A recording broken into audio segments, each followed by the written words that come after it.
Assalamualaikum warahmatullahi wabarakatuh. My name is Radja with student number 73102310455, and today I want to explain about cognitive approaches to second language learning. So maybe for the first one, I will start with the main idea.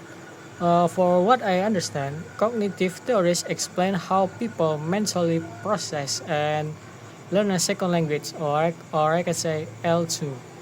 So it's basically focusing on memory, practice, and the brain's learning system.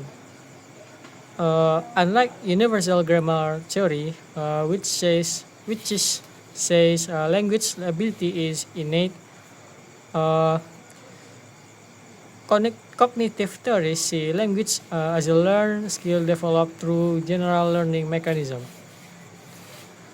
And actually, there are two main cognitive approaches. And for the first one is processing approaches. So, uh, for my understanding, these approaches focus on how learners process and use the language. Uh, it include I'm sorry, information processing models and processability theory. And the next is emergentist or constructivist approaches. So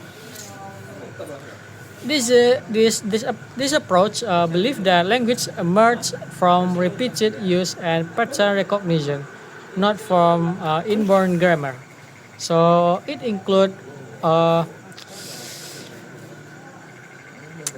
uh, it include connectionism and competition model. So uh,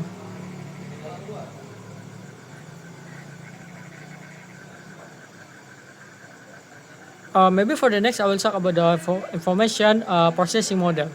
So we can say that learning a language is same as learning a complex skill, and there are two key process. For the first one is automatization, moving from slow, effortful learning to automatic use through practice, and restructuring. It's reorganizing mental knowledge as new rules are learned. Maybe for example, saying good morning, how are you becomes automatic after many repetitions. So fossilizations, or we can say permanent errors, happen when incorrect forms become automatic too early. And the next, maybe I will talk about the Anderson's ACT model. So learning move through three stages. For the first one is cognitive stage. Uh, it's learning what to do or knowing the rule. And the next is associative stage. So it's practicing how to do it. And then the last one is autonomous stage. So it's doing it automatically. Uh,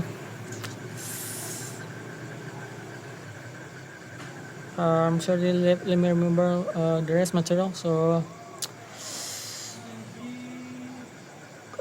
converts declarative knowledge or knowing that into procedural knowledge or knowing how. Maybe for example, knowing the rule for adding s in he runs, uh, it's like practicing and automatically saying it correctly. And the next, I will talk about the learning strategies by O'Malley and Chamot. So strategies help make learning more effective. There are three types of this. The first one is metacognitive, or yes, metacognitive. It's planning, monitoring, and evaluating. And the next is cognitive. It's repeating, organizing, and summarizing. And the last is social or affective. It's cooperating, asking for help, and encouraging oneself. So the strategies can be taught and practiced to become automatic.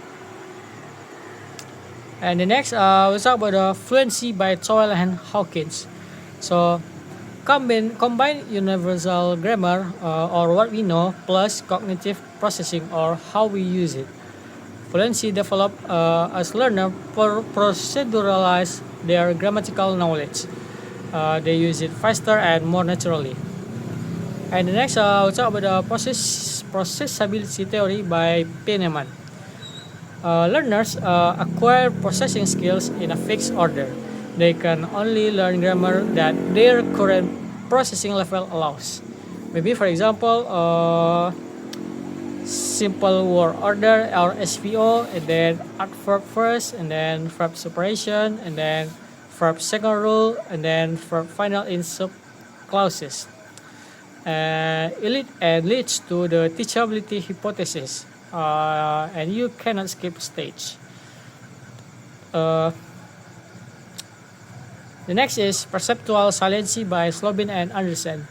Learners notice and learn forms that are more obvious or frequent in their input. Maybe, for example, learners pay more attention to endings of words or clearer grammatical markers. Uh, and the last, maybe I will talk about the connectionism or emergentist approach. So, the brain works like a network of connections. Learning happens by making association between forms and meanings, and learner pick up patterns from repeated input. Or I can say no explicit grammar rules needed. For example, a computer can learn French noun genders just by recognizing patterns in word endings. So I think that's all for my understanding about the material. Maybe I will close. Assalamualaikum warahmatullahi wabarakatuh.